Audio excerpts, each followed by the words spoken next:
Buenos días, hermanos y amigos. Espero en nuestro Dios que hayan podido descansar en aquella noche. Y pues le agradezco la confianza a nuestro hermano Miguel. Espero en Dios podamos, ¿verdad?, cerrar con broche de oro, que salga la palabra de Dios, pero de parte mía tendremos bendición si llega cobre, ¿verdad?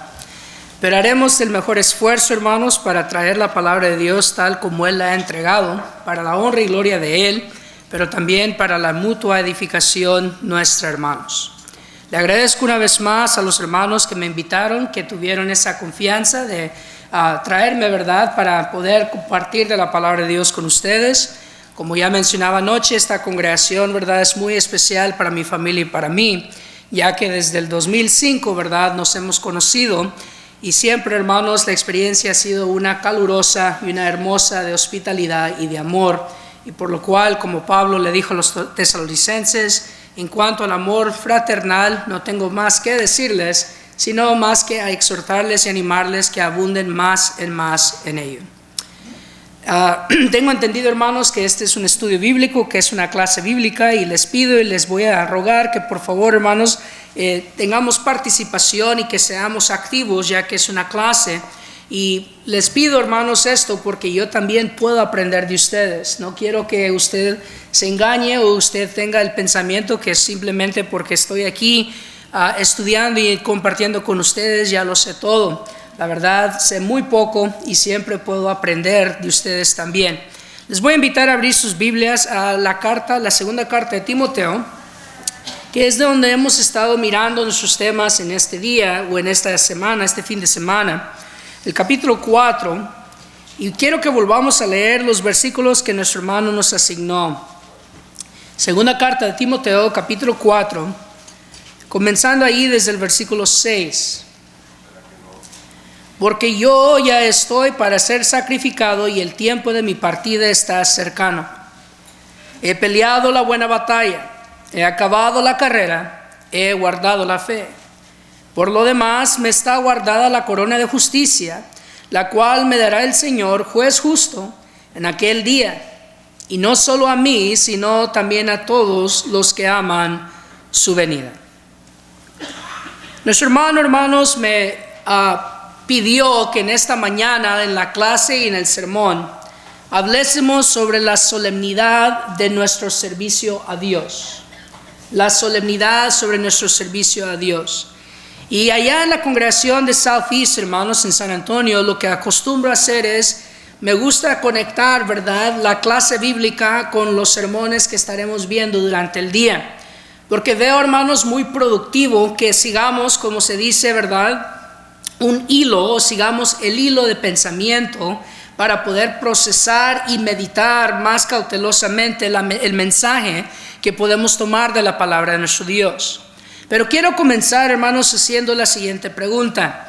¿Qué es solemnidad? Cuando usted escucha esta palabra solemnidad, ¿de qué piensa o en qué usted medita? Recuerde que es una clase bíblica, así que le animo a participar. ¿Qué es solemnidad? No es algo como que merece respeto, hermano. Ok, algo que merece respeto, algo que merece serio. Muy bien, ¿qué más? No busco definición, busco cómo usted asocia esta palabra. Para nuestro hermano, la asocia con respeto, con seriedad. ¿Qué otras asociaciones podemos hacer cuando oímos la palabra solemnidad? Hermano Soto. Bueno, yo miro en la escritura de lo que acaba de leer, un servicio totalmente a Dios de parte de Pablo, que muchos podíamos tener en nuestra vida ya para despedirnos de este mundo. Diferentes pensamientos en cargar a padres, hijos, hermanos, despedirse de ellos. Pero el apóstol, aquí vemos al apóstol Pablo, hasta el último de su vida, encargándole aquí a Timoteo sus últimas palabras, de que tiene que predicar el Evangelio tal y como es. O sea, hay un solo servicio, un solo mandamiento, una sola verdad. Lo que él quiere que sea el servicio excelente. Okay. La solemnidad es excelente del servicio de Dios hasta el último de tu vida. Muy bien, miramos que en el pasaje que hemos leído, vemos que solemnidad es algo excelente. Vemos que solemnidad, ¿verdad?, es una entrega total. Hermanos, cuando nosotros miramos la importancia de esta palabra, debería de amplificar nuestro respeto, nuestro servicio, pero aún nuestro amor y nuestra gratitud por lo que hacemos en nombre de nuestro Dios. Si usted busca la palabra solemne se define con una sola palabra: sublime.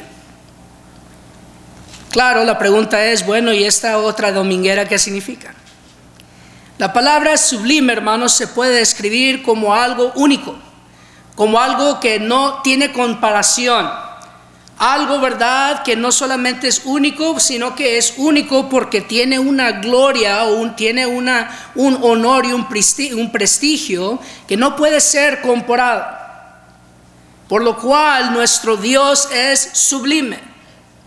Él es sublime porque fuera de Él no hay otro. Él es sublime porque es nuestro único creador, y Él es sublime porque es nuestro único redentor. Por lo cual, hermanos, cuando nosotros decimos que nuestro servicio debe de ser solemne, significa que en la forma como adoramos a Dios no se debe de comparar con cualquier otro aspecto de nuestra vida. Debe de sobresalir, debe de tener una reverencia y una excelencia, como dijo nuestro hermano, ¿verdad?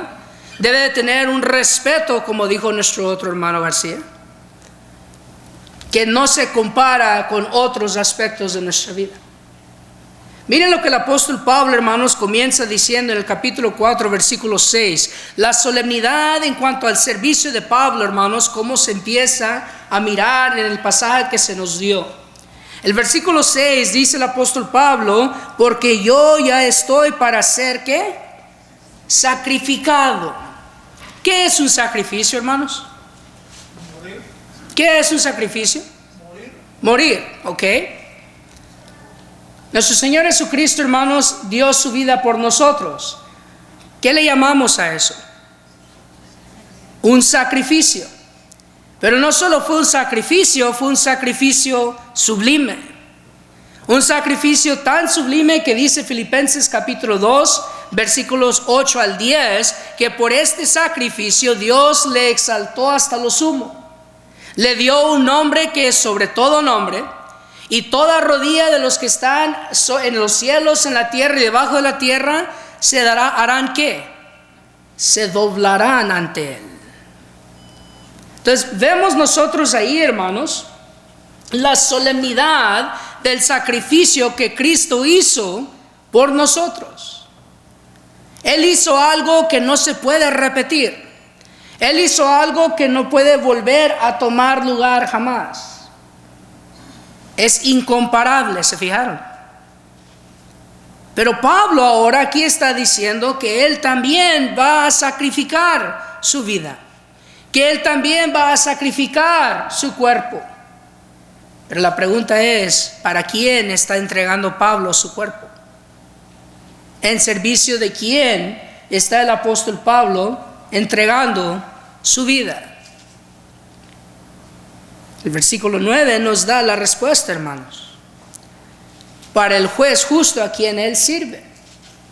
El juez justo en quien él ha confiado le dará aquella corona.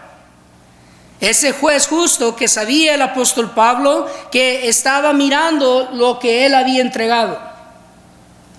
Hermanos, cuando vemos aquí el tipo de sacrificio que Pablo habla, mencionábamos el viernes, ¿verdad? El sábado, de que sí es muy probable que la tradición no se ha equivocado.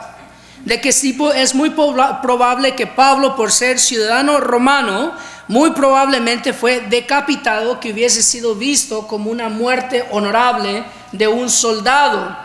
Pero también, hermanos, este versículo nos da bastante indicación a la posibilidad de esto.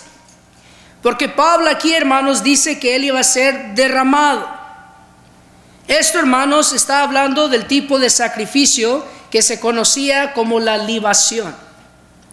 Si va conmigo allá al libro de Génesis, hermanos, como forma de ejemplo para entender lo que es la libación. En Génesis, el libro de Génesis, hermanos, capítulo 28,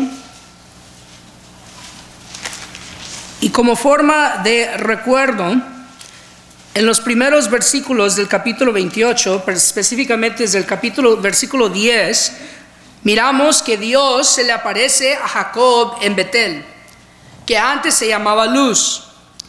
Jacob mira aquel sueño o aquella visión de aquella escalera que tocaba desde el cielo hasta la tierra, la cual descendían y subían y ascendían ángeles sobre ella.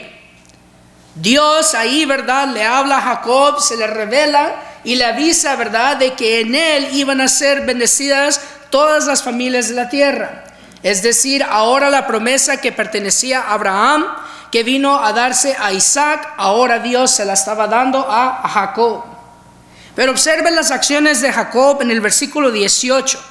Dice la Biblia: y se levantó Jacob de mañana y tomó la piedra que había puesto de cabecera y la alzó por señal y derramó aceite encima de ella.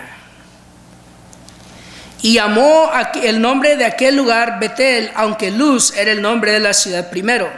E hizo Jacob voto diciendo: si fuere Dios conmigo y me guardare en este viaje en que voy, y me diere pan para comer y vestido para vestir, y si volviere en paz a casa de mi padre, Jehová será mi Dios.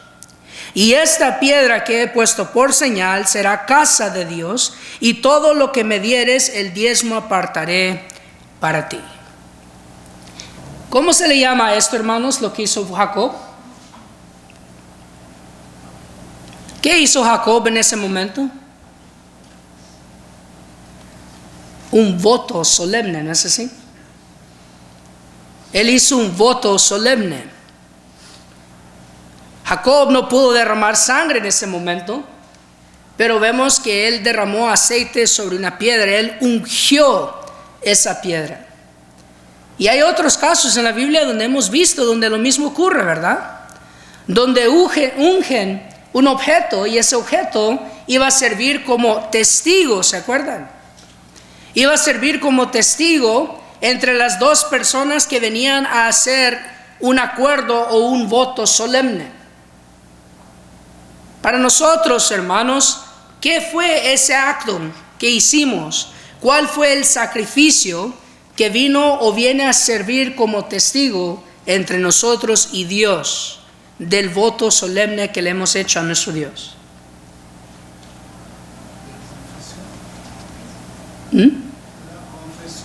¿La confesión? ¿Hermano? El bautismo. El bautismo. Porque ¿qué sacrificamos en el bautismo? El viejo hombre. ¿Hicimos un voto solemne a nuestro Dios, hermanos? Claro que sí. Pero ¿qué más ocurrió en ese momento? La sangre de nuestro Señor Jesucristo fue derramada sobre nosotros, sobre nuestra alma. ¿Y qué hizo esa sangre? No solamente nos lavó los pecados, sino que esa sangre ahora viene a ser la sangre ¿de qué? Del nuevo pacto. ¿Y qué es un pacto? Es un voto. Nuestra solemnidad, hermanos, es sublime. No hay como otra. Porque nosotros hemos hecho voto con nuestra obediencia al Evangelio. Nosotros le hemos dicho a Dios: yo voy a ser fiel hasta que las cosas me vayan mal. No. Voy a ser fiel hasta la muerte. Pero en el mismo momento, hermanos, estamos diciendo, la sangre de nuestro Señor Jesucristo será testigo. La santificación del Espíritu Santo será testigo. Y aquí, porque dice 1 de Juan capítulo 5, que hay 3 testigos: el agua, la sangre y el Espíritu Santo. Nosotros, hermanos, debemos de entender que desde el momento que aceptamos el Evangelio, desde el momento que nosotros venimos y nos enlistamos en el ejército celestial, estamos tomando una responsabilidad sublime, una que es incomparable, una, hermanos, que está llena de gloria para la honra y gloria de nuestro Dios. Y por esto Pablo dice: derramo mi sangre. Mi sangre va a servir de libación. Al igual que el aceite aquí en el ejemplo de Jacob vino a ungir esta piedra y viene a ser testigo de lo que yo estoy acordando hacer con Dios, Pablo está diciendo: mi sangre que va a ser derramada sobre aquella piedra donde se va a decapitar, va a ungir esa piedra, confirmando que yo fui fiel hasta la muerte, que yo lo entregué todo, que yo no dejé nada atrás. Del momento que yo decidí dedicarme a Cristo Jesús, lo hice a lo máximo de mis fuerzas y a lo máximo de mi oportunidad. Este es el voto, hermanos, que nosotros hacemos cuando nosotros damos nuestra vida a Cristo Jesús. Y por esto, hermanos, es importante decir que el cristianismo, el verdadero cristianismo, no es para aquel que es de corazón leve. No es para aquellos que viven de las excusas. Es una vida dedicada al 100%. Por esta causa es que nuestro Dios, ¿verdad?, le dijo a aquellos que eran tibios que Él iba a hacer ¿qué? Por cuanto no eres frío ni caliente, te vomitaré de mi boca. Hermanos, Dios no quiere nada a medias. Dios quiere o que recojamos con Él, o que reconozcamos que somos los que desparramamos. Pero cuando nosotros, hermanos, nos entregamos a Dios con un medio corazón, la Biblia nos declara ser de doble ánimo. No nos decidimos. Y eso se viene a ver, hermanos, en qué tan dedicados estamos en nuestra vida espiritual. Qué tan dedicados estamos en cultivar, en nutrir y en desarrollar nuestra fuerza espiritual. ¿Se acuerdan que dijimos, verdad, que algo solemne es incomparable? Que es un servicio que debe de superar y se debe de apartar del resto de lo que hacemos en nuestra vida. Vamos a tomar algo, hermanos, que lo tratamos con una solemnidad, con una seriedad, por cuanto nosotros entendemos de que si no lo hacemos así, no sobrevivimos. Y hablemos del trabajo secular. Si usted se pone a analizar de lunes a sábado, o de lunes a viernes, o cuántos días usted trabaja, usted ese trabajo, si usted es un empleado responsable, si usted es un empleado que es dedicado a su trabajo, porque usted sabe que tiene que sobrevivir en esta vida, usted trata ese trabajo con mucha seriedad, con mucho respeto, y usted no entrega el tiempo que pertenece al trabajo por causas de entretenimiento ni aún descanso, ¿no es así? Yo por años, cuando vivía en Houston, hermanos, me levantaba a las 5:30 de la mañana. Porque en Houston el tráfico, hermanos, es de pesadilla. Aunque entraba a las 7 al trabajo y vivía como a 20 minutos de mi trabajo, tenía que irme, hermanos, para las 6 de la mañana para llegar ahí a las 7 de la mañana. Y de lunes a viernes, todos los días, mi alarma prendía a las 5:30. Y yo tenía que estar ya levantado en el baño alistándome. para salir de la casa a las 6 en punto. Decimos, ¿verdad?, nosotros expresiones que deberían de hacernos reflexionar, porque la expresión es, lo traté como que si fuera una religión. Religiosamente me levantaba a las 5:30 y religiosamente me iba al trabajo y religiosamente estaba ahí por 8 horas.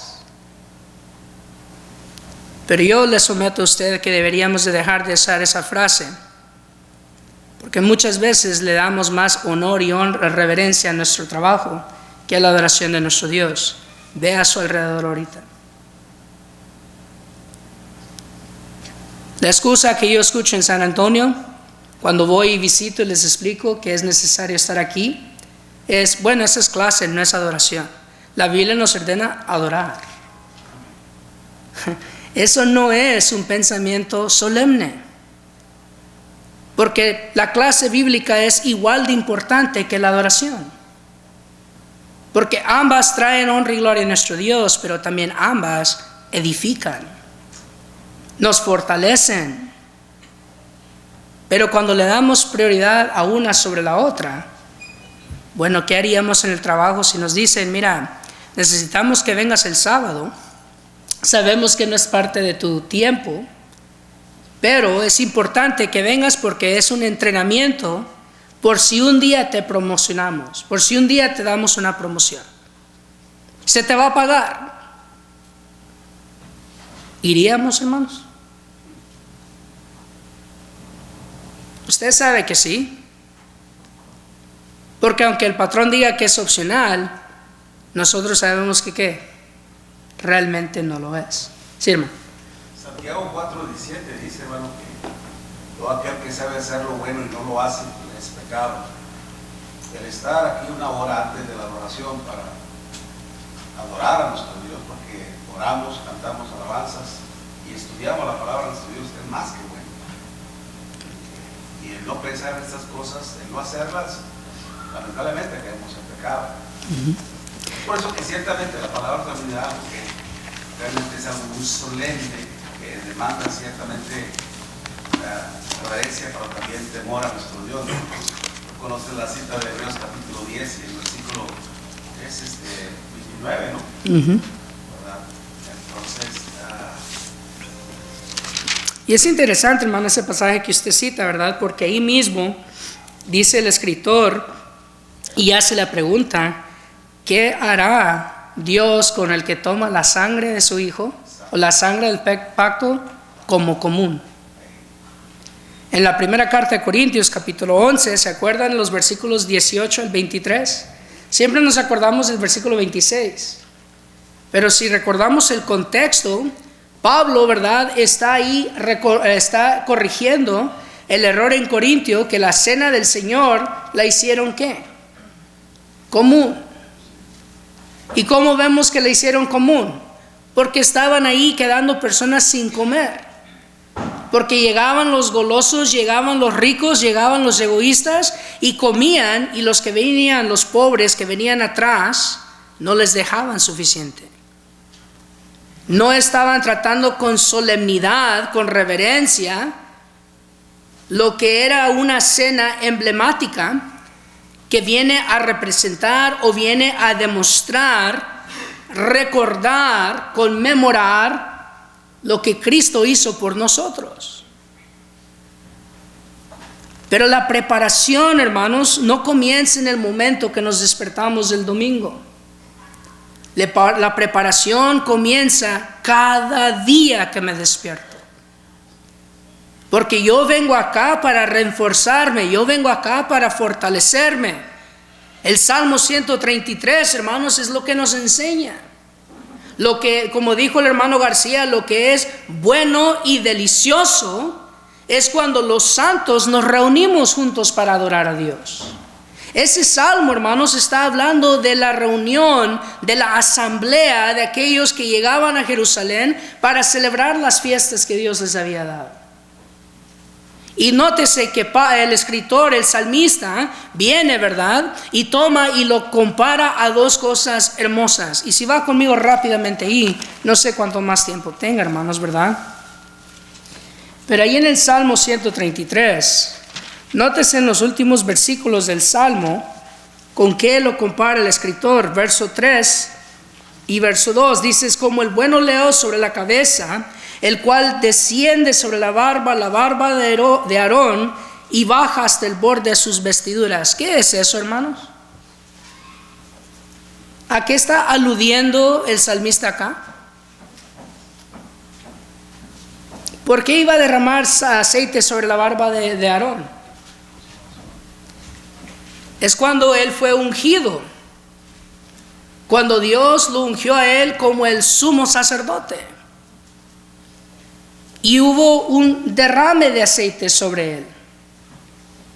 Y ese aceite que se derramó, observe que dice, es como el buen oleo sobre la cabeza.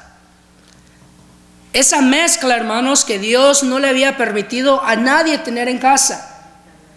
Esa mezcla, ese aceite, ¿verdad?, que solo le pertenecía a la casa de Leví, y específicamente era para ungir al sumo sacerdote, tenía un olor, hermanos, muy sabroso.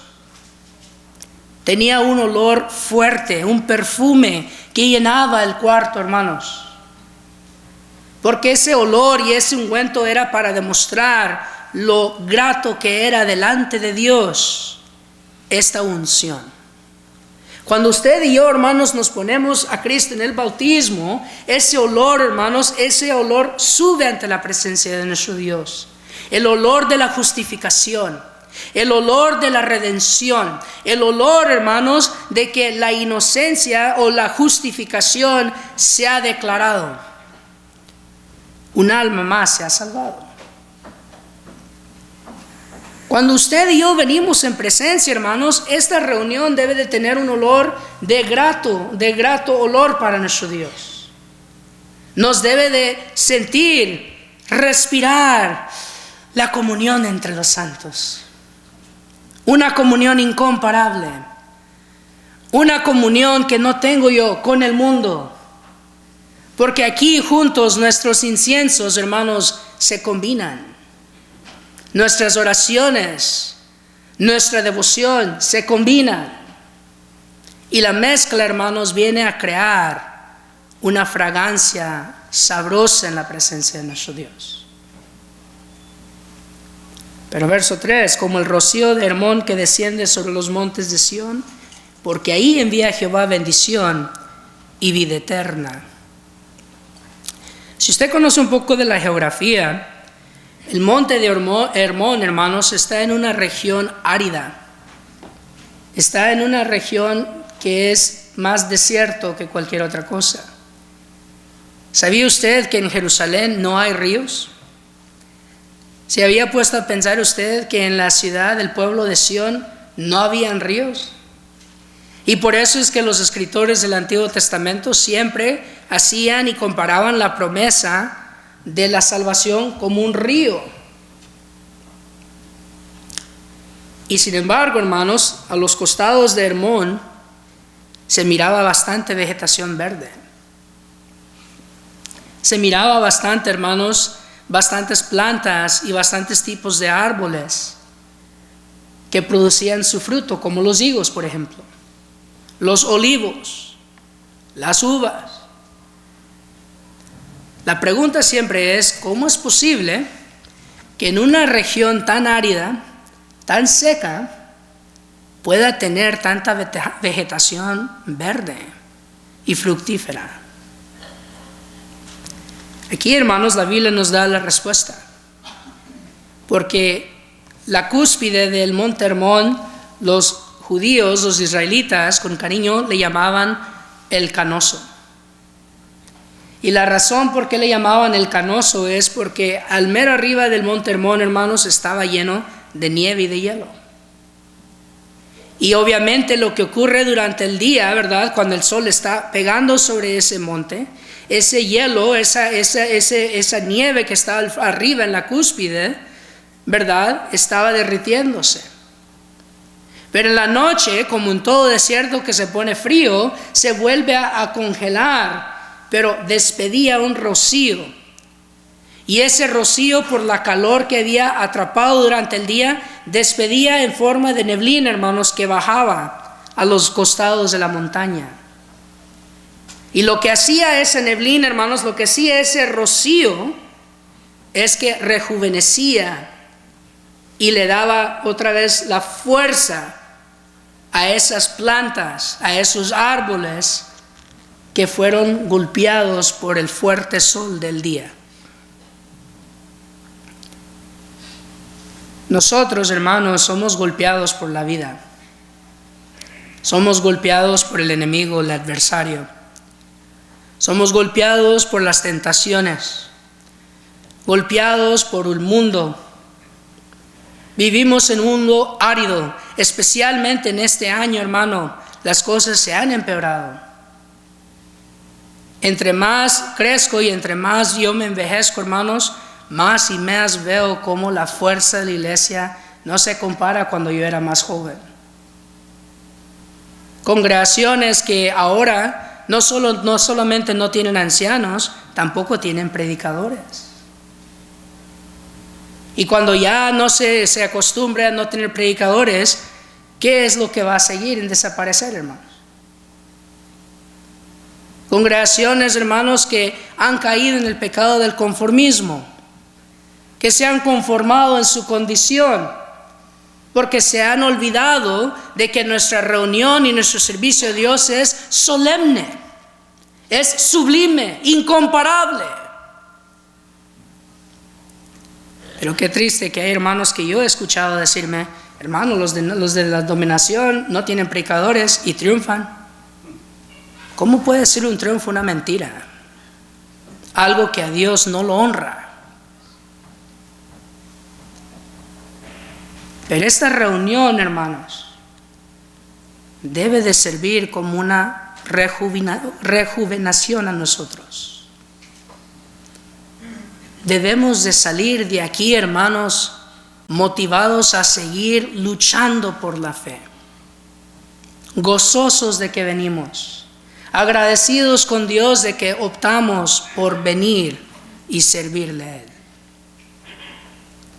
Debemos de nosotros salir de aquí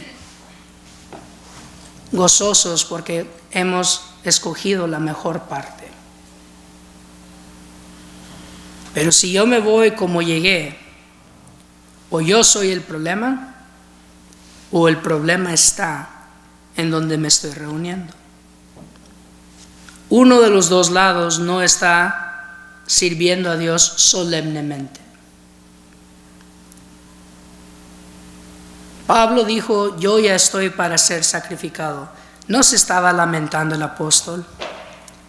No se estaba quejando él de que lo iban a matar. Ya explicamos que el apóstol Pablo estaba diciendo que su servicio militar al cielo había llegado a su cumplición y que él ahora iba a jubilarse y que él iba a recibir los honores y las decoraciones como un soldado fiel en servicio a Dios. Pablo no se estaba quejando en el versículo 6. Pablo no se estaba lamentando con Timoteo. Él no estaba diciendo de que él lo había perdido todo. Pablo estaba hablando con gozo. Y él estaba hablando con bastante confianza. Lo entregué todo. Mi servicio es incomparable. Hice más por la iglesia que hice por el judaísmo.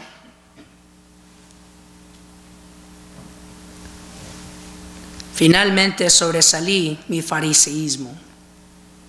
Y Pablo como fariseo hizo bastante, hermanos.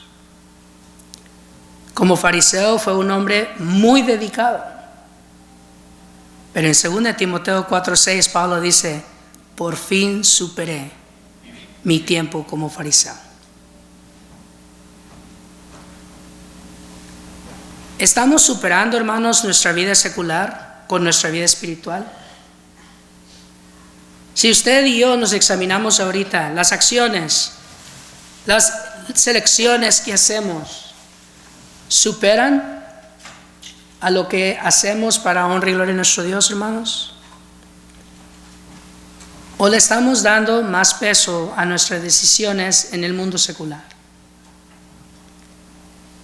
Si nuestra dedicación a nuestro trabajo, a nuestra escuela, a nuestra vida secular, a nuestro cuerpo, supera a lo que pertenece a Dios no le estamos dando lo solemne, hermanos. A Dios hay que darle algo incomparable. Si va conmigo para finalizar, porque ya me han dicho que quedan como 3 minutos. Vaya conmigo a la carta, segunda carta de Corintios, capítulo 7. Y observe, hermanos, lo que el apóstol Pablo ahí dice, comenzando el versículo 10. Porque la tristeza que es según Dios produce arrepentimiento para salvación, de que no hay que arrepentirse, pero la tristeza del mundo produce muerte. Si usted a veces se arrepiente de haber sido cristiano, si usted a veces extraña su vida en el mundo, extraño cuando yo podía bailar hasta toda la noche borracho. Extraño porque era una vida más divertida, tenía libertad, no me sentía tan atrapado. Su arrepentimiento es según del mundo y no lleva para salvación. Porque el arrepentimiento que Dios llama arrepentimiento santo y solemne es de que yo nunca miro atrás con lamento y agonía. Si yo miro atrás con agradecimiento y humildad. Gracias, Padre. Gracias porque me rescataste de una esclavitud que nada bueno me traía. Eso, hermanos, debe de ser lo que nos motiva a todos los días dar más de mi habilidad para mostrarle a mi Dios mi agradecimiento por su gracia y por su amor. ¿Algún otro comentario, hermanos, o alguna pregunta? Gracias por su atención, hermanos. Que Dios les bendiga.